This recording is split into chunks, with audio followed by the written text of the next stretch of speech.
Welcome to the Rise Up Show. This is episode 147. And today I'm proud to host Natasha. She is a great public speaker and a business trainer who started as an English teacher. Along her way, she struggled with procrastination, as most of our business entrepreneurs are, to be your own boss. Her life changed dramatically when she started running marathons, when she developed that habit of her, and that taught her to accomplish seemingly unachievable goals. It showed her that she can do everything. So please welcome Natasha. Hey, Natasha, how are you today? Hi, Eden. I'm really great and happy. Yeah, just finished my long run for this week. Nice. So, of course, feeling all accomplished, as I always feel after my long run. Nice. So tell us the short version on who you are. Well, like you already said, I'm a business trainer. I'm an English teacher. I'm a public speaker and entrepreneur.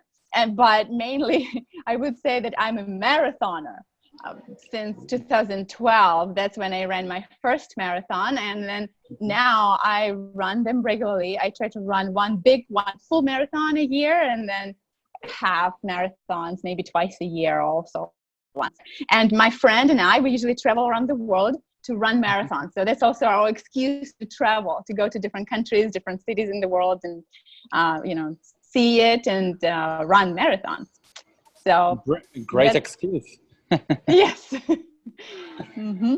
So how did you start your business, the public speaking business, and being a business trainer? Yes, I can't say that it's a public speaking business, because at first when I started, the idea came from one of my students. We were talking about her business that she just started, and it was with China. And so she showed me her marketing plan and asked to check and to help her with that. And I looked at it and it was really interesting. So I was thinking, wow, that's a really interesting market, China. So I got this idea that I need to start an online school to teach English to China, or teach presentation, public speaking skills, goal setting skills, like personal development skills for Chinese students. And that's when I decided, okay, I'm going to write a business plan. I asked my friend to do some marketing research for me. She lives in China. She lives in Shanghai. So she helped me with some financial promise in the future. And then I showed this business plan to several of my friends, partners, got some investors, and then registered my business in the United States, in Delaware, because I'm from Ukraine, from Kiev. I have a lot of friends. I travel around the world, and now I registered this business in Delaware in the United States. And so we started just the idea was to teach English or to teach personal development courses to China. And so then with those investments, I started advertising, but depleted them too fast and made a lot of different mistakes, and then decided that now I need to focus more on also passive income. And that's when I got into online courses. I wrote an ebook for English learners, and I started teaching more public speaking and more creativity, more goal setting, and doing that online as courses that would be more like self-paced courses, not necessarily me being and standing there and teaching. So this all started as an idea of just teaching English to China, and now it kind of spread and evolved into online courses throughout the world, and involved more topics, really. Nice. And you didn't even plan that, and then you write no public speaking. Amazing. Yeah, I didn't really plan to create courses, to write these ebooks. I mean, it was a dream maybe a long time ago to one day write a book, which I still will, because this small ebook is just the beginning. But yes, a lot of things happened, a lot of things changed. And when people think they want to start a business, and they have this idea, I want to start a business like this, just always be ready. For those of you who are or listening or watching, you want to start a business and you have an idea, that's great. Write your business plan, do it, plan, write all the steps, but just be ready to change it along the way. And be flexible, and know that along the way you will meet people, you'll get more ideas, you will face obstacles, and you need to understand that we as entrepreneurs, we need to be flexible, and we need to accept change and understand that things will not really happen the way you see them at the very beginning. And it's great, it's wonderful, because they will be better. Because you see them one way, and then definitely that will expand, spread, and some things will fail, other things will succeed. So I'm happy with the way things are for now, because of course still there's so much to accomplish, but it's a good start. Yeah, and you're right. The first thing to do is to write your kind of business plan, your vision, and then it will change along as long as you have your pillar with you along the way. Yeah, So that's true. why did you move into that area of public speaking and to write the ebook and all that? I always was a person who loved speaking in front of people, in front of the audience. Whenever I stand in front of the big audience and I look into people's eyes, I get so energized. I just feel like I can do anything. I can move mountains. I guess when I look into people's eyes and I see their eyes on me, I just feel that energy, you know. It's almost like I absorb that energy, but then also I give it back, because they can feel it now when I speak. And it becomes like a drug, you know, like an addiction. After you've experienced that, then you want it again. It's kind of like with marathons. After you run one marathon, you cross that finish line, then you want that feeling again. You want to experience the same emotion, and that's when it becomes addictive. So that's with public speaking. I just always loved it, and I started teaching this to my students, just to my English students in groups where I teach. And that's when I decided that I want to do more. I want to expand my reach. I don't want to just be in where I am, but the world is bigger than the same time. The world is becoming so small. It's shrinking. Now we have more opportunities and more possibilities to reach more people. And of course, I just have so many things in my head. Like I always was a person who would inspire. Like I think it's part of my gift to inspire people, like to see the potential in people and to inspire them to do more, to be more. And that's why I just felt like I want to use this opportunity of an internet to create this online school when I would be able to teach and to show and to inspire, encourage more people to become bigger than they are now, and to also spread the word, the message that they have. Nice. I love that you went with your passion, because a lot of people, say, I don't know if I can make money on passion, but you just need to be so energetic like yourself and go full ahead with your passion. And also you develop a very powerful habit, the marathons, that showed you that you can do anything that you want. Yes. Yeah, running marathons is definitely one of those things that taught me how to achieve my goals, taught me discipline, because you have this plan. Usually before running a full marathon, you have to follow a specific plan, a training plan. So you train for, depending on the plan, for example, for 12 weeks, for 16 or 18 weeks. So now I'm following a specific, it's called Hansen's plan.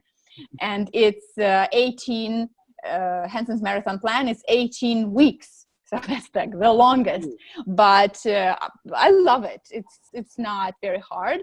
And so you have to get out of bed. You have to get out of the door and run those miles. You might mortify it along the way, but still it really teaches you discipline. And that's what we need in business. We need discipline, because especially if you are a solopreneur, if you're a person who is doing business and there's nobody that you can report to, there's almost nobody you're accountable to, then you have to always force yourself to do things that maybe you don't want to do. And that's why really, yes, running marathons helped me become more disciplined and use and tap into my willpower and use it for my benefit. That's for sure. That's the power of habit. When we take Yes. it and really control it, we see that we are accountable for ourselves, and then we take it to a whole other level. That's why morning routines are so important, because when you accomplish the first thing on the morning, you know you can accomplish more stuff along the way. But if you keep on Absolutely. without doing anything and don't have this habit, it doesn't matter if it's running a marathon, morning routine, exercise, doesn't matter, as long as you have that habit, powerful habit, that you are consistent. Mm-hmm. Absolutely, yes. That's for sure. Have you heard of the book The Miracle Morning? I heard it, didn't read it yet. Yes, it's Hal Elrod. That's the book that actually changed my life. It was Mm. 3 years ago already. I think when it was right before I started my business, when I read the book and I became a morning person, because I used to be a night owl. I called myself, I'm a night owl. Like, I don't do mornings. I had a Same t-shirt here, and same here. my friend brought me a t-shirt from New Zealand and it said, I don't do mornings, because both of us, we never really loved mornings. And then it totally changed, because I understood that, yes, to succeed, you need to get up early in the morning. I needed more time. And so I decided, okay, that would be morning. And I started reading more, learning, doing things, doing my work, and really, yes, morning routines, morning habits, and just habits in general Yeah. definitely help. That's one of the things that is crucial in our life. Yeah, that's what keeps you momentum, because you accomplish one thing, straight thing on a morning, and then you become a morning person, and you don't stay up all night and wasting the time on Netflix and shit like that. Yes, that's for sure. Mm-hmm. So how do you keep momentum and being the best version of yourself? Well, one of the things, actually, speaking about accountability, is, well, discipline for sure, which Mhm. marathons help with discipline. And I would say accountability. And see, for me, I know I am a disciplined person, but I'm not as disciplined as I want to be. So I find ways of keeping myself disciplined. So I find ways of being accountable. So I have my board of directors, which I selected, and I asked them to keep me accountable. There's one guy who, like, some of them are my shareholders, some of them are just friends, and we meet online on Skype just like once in 3 or 4 months, and I tell them, they ask me questions. So basically I created this accountability for myself almost. And then I remember some time ago I found Tim Ferriss, I think in one of his blogs or Yeah, it's somewhere. amazing. Yeah, I think he was talking about stick.com. Do you know stick.com? It's Hmm. KK. It's stick, ICKK.com. It's a website where you can put in your card, your bank card, and then you like set a goal. And then you say, like, if you don't accomplish this goal in a week, then a specific amount of money, you choose what amount of money goes to charity. And also you select this charity. And that charity should be something that you don't want, something that you don't really support. So then this money goes to the charity that you don't like. And you can That's find for people that sure would, will keep you accountable. yes. I lost some money like that. Yes, because I was learning how to get up early in the morning. That it was 2 years ago, I think, when I was using one, maybe a year ago. And I would wake up, and then I would miss a day. And so I paid $20. Not that much, but Not that still, much, but it's still. several times. Yes, several times after you lose $20, you decide, well, maybe I should actually stick to it. So that's why it was called stick. Yeah, accountability is what helped me build momentum, keep momentum, and really remembering your why, of course. Yeah. Remembering why you're doing this. Without the meaning, you don't have the gas to keep on Yeah. going. Yeah. I always remember the purpose. I always remind myself of that. And that there's no way back. There's no way back. And just keep going, because I can't go back. I can't stop. That's so true. It's like, let's say you have a Ferrari, but you don't put gas in it, it won't drive. So that's why you have to have the meaning of it. Why do you do what Yeah. you do? And without Yes, that purpose, you lose it like that. that's And that's so true. true about accountability. And it doesn't matter if it's stick that help you going on, Yeah. or if it's a mentor or some accountability buddy. But accountability buddy needs to be someone that is dedicated and doing. So if not, it won't work. It just won't Yes, work. yes, that's true. Mm-hmm. Because let's Yeah. say you have a friend that you want to go and keep on exercising, and you want him as accountability buddy, but he says, let's leave it for today. Let's go eat a pizza. That's not a good accountability buddy. No. No. Yes, both people have to be really committed to that. That's for sure. Mm-hmm. Yeah. So Yeah. what was your biggest struggle, and how did you overcome it? A struggle for me was actually procrastination. And well, we kind of talked about that. Yeah, and it's a struggle for me. It was a struggle for a lot of people that I encounter with, and that was something that, like I said, accountability helped, and remembering your purpose always helped. But procrastination is something, until now still I continue developing the skill of beating procrastination. I remember even 2 years ago, or last, when was that, I can't remember exactly, but I like declared war to procrastination. And like, I declare war, so no more procrastination, I will beat it. And there are different ways of how I beat this procrastination. So I find ways to reward myself afterwards. I find ways to make it more fun, more interesting. Like, for example, if it's a type of job that I don't want to do, then I just find, okay, how can I make it more fun for myself? If it's running, then for example, going to run can become really boring. So now I listen to audiobooks, and now it's so fascinating to me, because especially I'm listening to this incredible series about an FBI agent. And it's a fiction book, and I allow myself to listen to this fiction book while I'm running, and then it becomes very, very interesting, and I want to keep running, and then reward myself with a cup of latte. So that's my little trick. And the same with work. It's accountability that helps to beat procrastination. Different, like, people that I ask to keep me accountable, like the board, but also I have several different ways how people keep me accountable. I have one person that I meet once a month, and we share goals with each other. I have, well, like now I have mentors with UMM, with Underground Millionaires. And so like there's so many ways, because I really think it's important. That's why I created this system for myself, where I have these so many different sources of accountability. Mm-hmm. And I think that is very, very important. It's important in sport, in business, in life, in so many different areas. And I think we are responsible for fighting, for creating this accountability system for ourselves. And that has helped me. It helps me build and maintain this momentum, and really beat procrastination.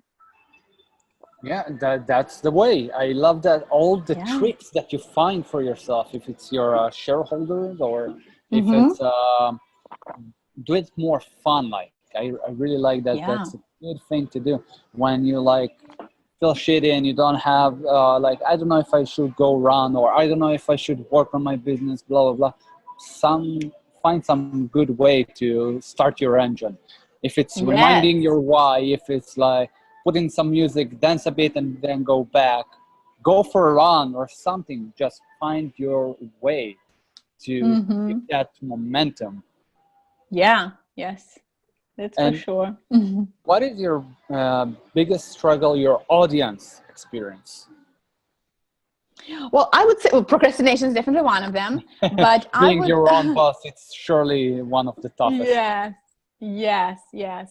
You probably would agree that there are so many people who who struggle with that.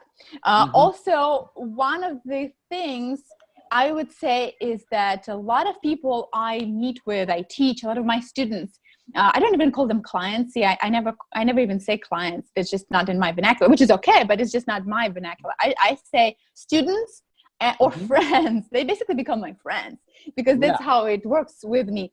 First, they become my like students. a family. Yes, yes. And then they become like friends and family to me. And it's unbelievable. Like, I meet them online. There are so many friends that, students who used to be students, I meet them online. And then, for example, I went to China and I just created time to meet with them. And it's amazing. Like, you see this person only online, and then you meet with the whole family, with mom and dad. And we go out to eat to the restaurants. And so, yes, it's important. And a lot of students that I have, especially adults, if they're not really children who I teach English, but adults who I teach business trainings and like public speaking, goal setting, and all of that, a lot of them struggle with really understanding their purpose, or even understanding what they want to do. Like, there are a lot of people who want to start business. They want to work for themselves. They want to do something where they would be their own boss, but they can't find what it is. They don't understand what they really want. And that's really a struggle for them. That's, and I'm not a coach, like a career coach or that kind of, it's not even my thing, but I just try to help them as a friend of understanding, and they can't even say that I know how to help them exactly. So it's like, if you know anybody, I can suggest for my students, because like I can help them with creativity, with public speaking, with specific skills. But this is the thing that is really big, understanding what you really like. A lot of people want something.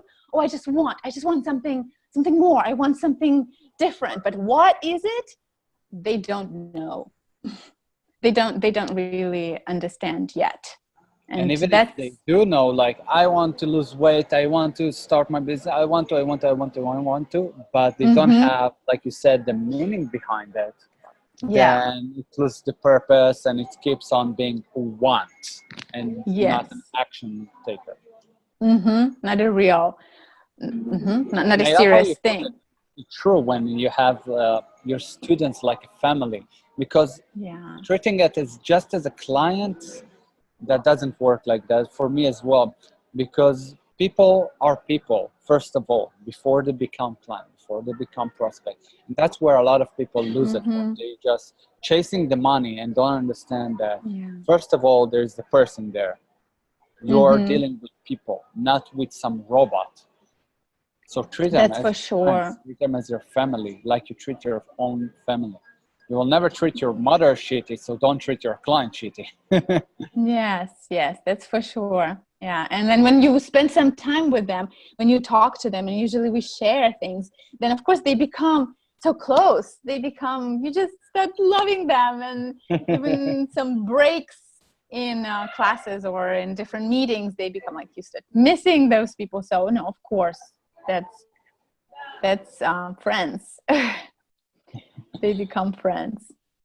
That's so true. Can you share with us inspiring moment you have with some of your audience or your students? Okay, maybe one of them, recently we had this club where some of our old students came to visit, and we always tell about this one student. She used to come to our business English classes where we also teach, and she used to be our student, and then she kind of like graduated and she studied her own courses. So she became a teacher. We taught her well enough so that she could get her own students. So that was a really good success story.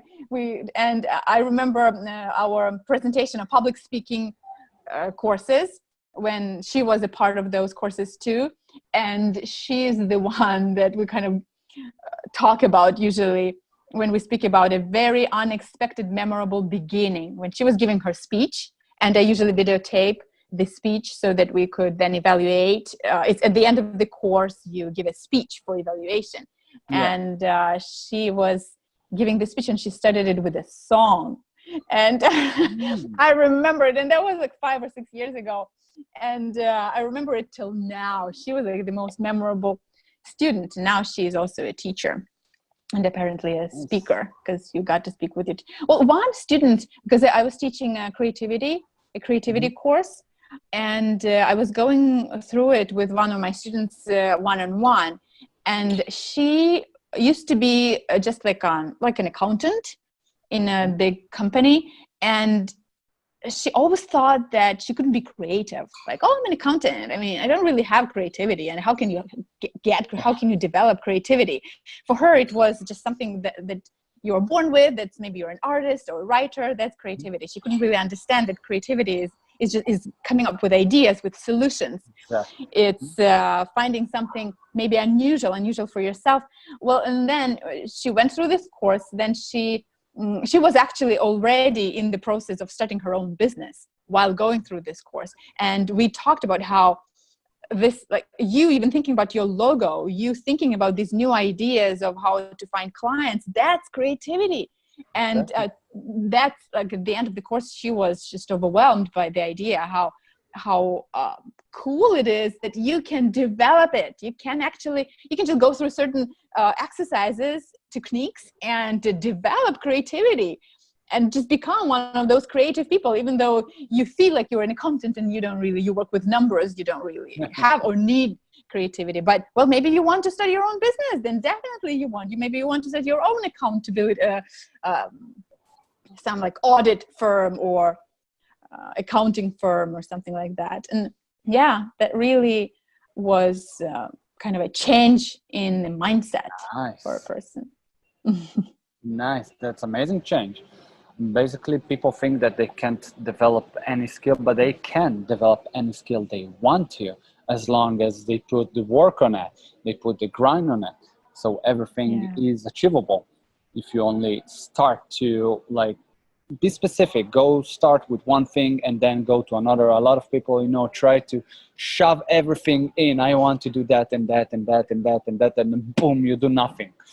So just start with one thing. Focus on the creativity. Focus just on that. You want to focus on building the business. Focus on that part and that part. Don't go around. Yeah, don't jump from one thing to another. Can you share with us someone that keeps you inspired? Many people, like Mary Forleo keeps me inspired. I remember that there was a period of time when it was Tony Robbins. He kept me so inspired. Then just like I went in phases. Then it was Tim Ferriss. I would listen to Tim Ferriss all the time, and he would keep me inspired. Then I remember Gary Vaynerchuk. Crushing it. It's like he would keep me so inspired. And Simon Sinek, I would listen to all of his videos. So there are many of them, and I would listen to them in phases, like for maybe a month or for several weeks. Seth Godin, really, now I am listening to his book. This is Marketing. So he is inspiring me right now. But of course, my friends, my students really inspire me.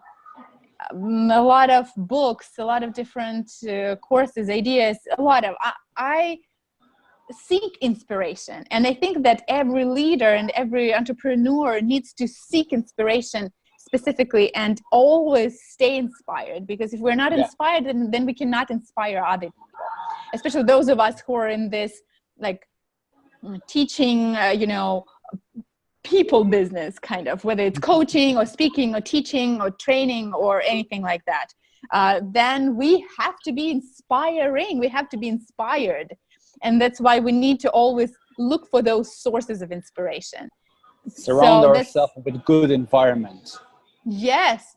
Always have somebody who inspires you. And that's why it can't be one person, because you kind of get tired of that. You have to alternate between those different personalities, because they're also different, and different types of inspiration come towards us, and then we become richer in this way of how we inspire other people.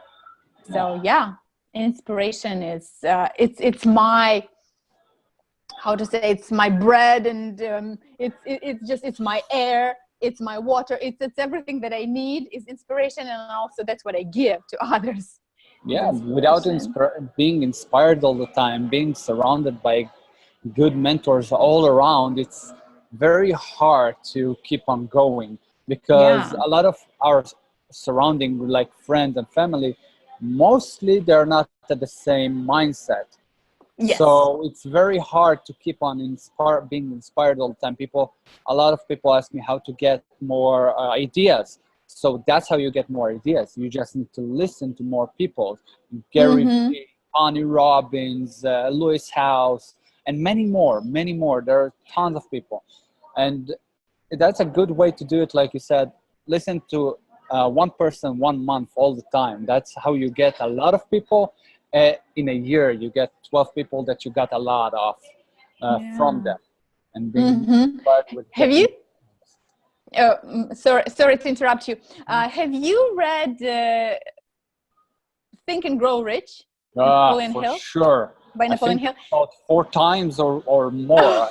I can't remember. Yes, I think I should probably read it again. Do you remember he talks about, that's him, right? I think he talks about creating this like meeting, like a board meeting in his head, imagining that he's meeting with people, and he had all those personalities that he would meet with. Yeah. If I'm not mistaken, it was in the Think and Grow Rich. Yeah. Yes, that was him. It was Napoleon Hill. Yeah, at the end of the book, at the very end, he talks about like he decided who would be his board of directors, kind of like this, like of inspirers, of mentors.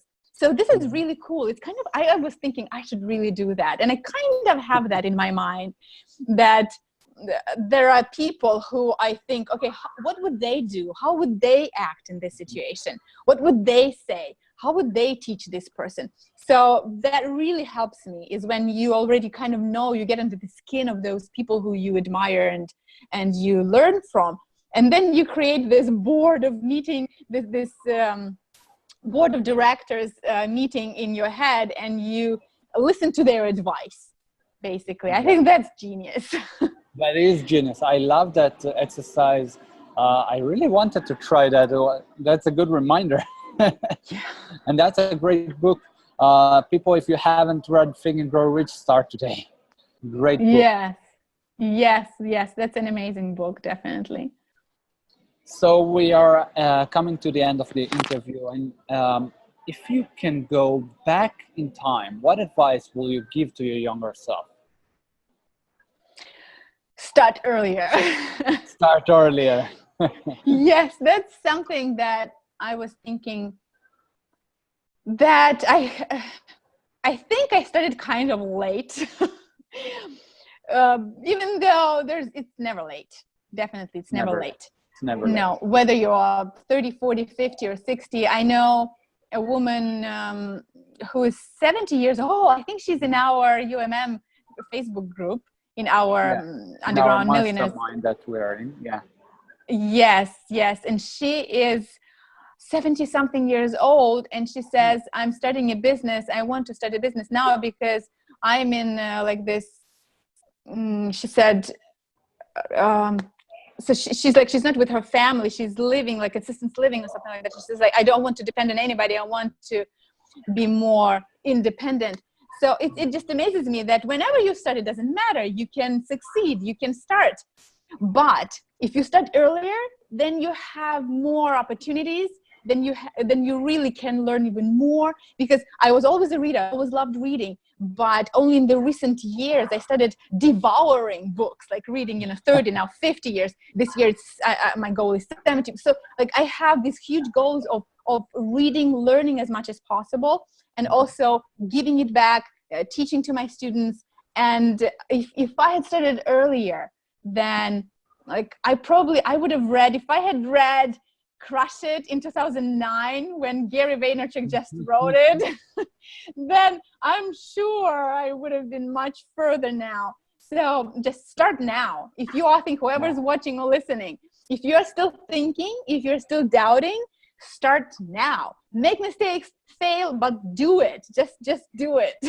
Start and enjoy the process, because Yeah, that's what I kind of regret a little bit. I regret it a little bit. I know that maybe that was the right time. Maybe I just needed to learn, to get all that experience, go through Yeah. certain specific stages or moments in my life. Maybe that was important, but still, at least I kind of regret not reading all those books that were already available on the market. So yeah, Yeah, start and today now. it's even become easier. You can hear Yeah. it on Audible. Audible. You can Yes, hear it on Audible. the road, everywhere. You can hear it Yes. even if you're stuck in the jam, whatever you Yes. are. You can finish books like that today. Listen, yes, script.com. I want to suggest that one. It's Hmm. great because I listen to so many books on Script, actually, even much more than Audible is just like one book per month. Script, I listened to like 5 books per month. So yes, Nice. Yeah. so that's amazing opportunities Yeah, start now, and it doesn't nowadays. matter what age you are. You know, I myself encountered people that was around 60, and they Hmm. began just at 60 and 65. They became a huge success. So it doesn't matter what age you are. It Just doesn't matter. Yeah. Yeah. But start now. Whatever yeah, age you are, stop thinking, start now. and find Yes, your meaning in it, accomplishing. because, like I said, it will deteriorate if you don't have the meaning for it. When you fail, Yes. you learn. You fail, you Yeah. learn, but you have the meaning that keeps the drive on. Yeah. So, if Hmm. you had one chance to deliver the one message that will stay written in history, what will it be? Well, that's a very deep question and kind of a complicated one. One message. I would probably say a thing that I say to everybody, and it's not really new. It's not like I created it, but this phrase, "Do what you love and love what you do." Hmm. I think that that is crucial.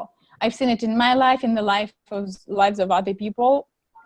Just really find what you love. It's kind of like finding a passion. But even just if I say one phrase, I would say, do what you love what you do. Because there are so many people who just hate their jobs. They hate their life. They wait for Friday so that they could have a weekend. Yeah, And then Monday comes, like, oh, Monday. I mean, do you care that it's like Monday? I love Monday because I love what I do. I love weekends because I love what I do. I don't care what day of the week it is because every day I do what I love and I love what I do. And that's the life that you want, people. You don't want that miserable life when you go to work and you hate it and you're just you're waiting to get home, or you're waiting for your weekend, for your vacation. Is that life, just to wait that's for not a lie. something else? No. And enjoy your work. If you cannot leave this job right now, find a way to enjoy it right now. Find the way to enjoy it. It's not a way to live our life when you are miserable all the time and when you hate it. No, that's not living. That's existence. That's not even existence. I don't know what No, it is. So that's the important thing, is to really love what you do and do what you love. And whether you enjoy what you already do or you just find some other thing that you will love and to do that and enjoy that, because then you will be efficient. Then the world will be much better if we all do what definitely. we love and if we all love what we do. Yes, then definitely Yeah. all services will be better, all products will be better. Yeah, when we keep on waiting for the weekend, that half a week gone like that, that means instead of living 365 days, we live around 150 days. Come on, people, that's not a way Yes. to live. That's No. a horrible way to live. When you Yes, find your that's passion and just go with it and don't mhm. give a fuck about everything, you just enjoy every second you are living with the life. Yes, yes. That's for sure. That is Uh, so Great important. message. I really love it. So, Natasha, how can people know more about you? Sorry, yeah, there was some kind of call. Yeah. People can just go, for now, people go on changeview.org. Changeview, view as in VIEW.org. That's my website. And now I'm in the process of creating my my own personal website. I mean, that's something that I created also for my company, ChangeView Incorporated. So it's a ChangeView Academy there, but the address is just changeview.org. I will soon have my natashabazilevych.com, but still working on that. It's all like, I got the domain and I got everything, but now still working on the page and everything. But people can, but I have my blog there and the freebies there. I have this awesome guide for creativity, how to develop creativity. People can just get it for free. It's right there on my website, changeview.org. Yeah. Nice. So learn more. Grab that link, grab that guide. And Natasha, really thank you for being here. I will put all the links in the description below. And again, I really appreciate the time that you are here. Thank you. That's my honor. Thank you for inviting me. You're welcome. And people, if you love this video and you like that interview, you want to know more about Natasha, click the links below and have an amazing and productive day. And if you like this interview, also give us a thumbs up and be sure to subscribe to keep on more interviews like that. And I will see you next time. Natasha, again, thank you very much. Thank you. Thank you.